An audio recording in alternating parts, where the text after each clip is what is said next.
Being from Wisconsin, we of course have to deal with the Prairie Style. Why do we have to deal with the Prairie Style? Because it's going to be introduced by our friend Frank Lloyd Wright. Now, Frank Lloyd Wright will go ahead and work with Louis Sullivan and others through his formative years. He'll work down in Chicago, although he's from Wisconsin.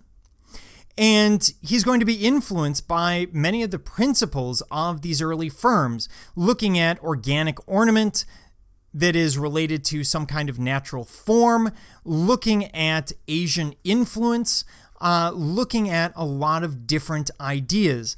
And this is using arts and crafts ideas in a home that isn't an arts and crafts or craftsman style home.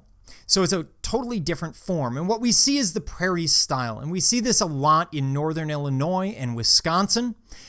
We don't see the mass manufactured. I mean, they're current construction companies that do it.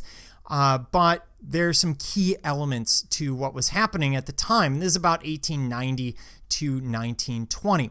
And what we usually see is a low-pitched hip roof with very wide eaves. Really covering the house, almost saving the house from the weather. We usually see a large yet very low chimney on the roof. Up here, we will see continuous bands of windows around spaces. So here you can see that continuous band. The porch gets in the way, but continuous band of windows, and often a stucco finish on the outside, taking some influence from some of those Spanish styles that were so famous in the desert Southwest. And Frank Lloyd Wright is picking them up because they're becoming more popular, because in part of the due to the railroads, and in part because he's traveling to that area. Now, when we look at these homes, oftentimes they're going to be very asymmetrical. The entryway will be asymmetrical to the house, usually not directly off the street, usually around a corner. The living quarters, the living room, etc., will usually be on the second floor. The first floor will be more utilitarian. The reason is he doesn't want anyone able to see what's going on in the living quarters on the second floor. And then, of course, bedrooms, etc. upstairs. And in this case, we have a large chimney, but you'll notice there's venting on the side. Again, taking that from some other ideas we've looked at from the Spanish colonial revival. These massive roof lines and massive overhangs allow for a lot of outdoor space for large porches, but they're not obstructed by the use of columns that we usually would see. And it's incredibly rectilinear, just like we would expect from arts and crafts. The interiors are going to be multifunction. This is where we see a lot of Japanese elements coming into play. Large, open, multifunction spaces with multifunction furniture. Nothing is ever out of place. Now, Frank Lloyd Wright frequently would design everything in his house, including the furniture, sometimes down to the dishware. It's been rumored that if you bring a piece of IKEA into a Frank Lloyd Wright house, it actually bursts into flames.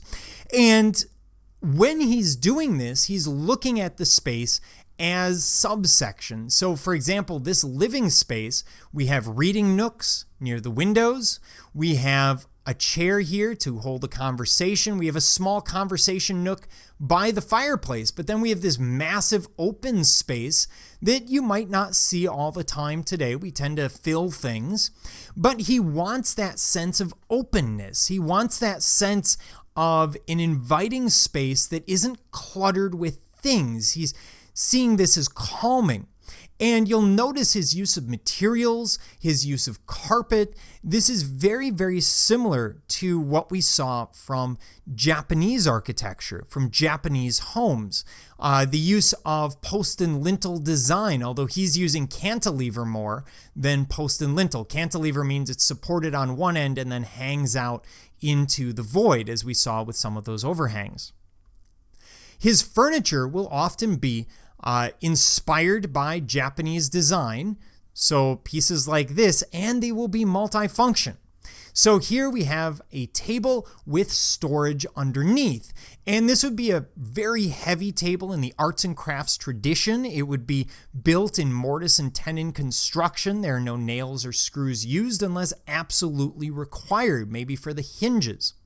Here we have a table that actually folds down. These are gate legs that fold in, creating still this sort of Asian / arts and crafts feeling.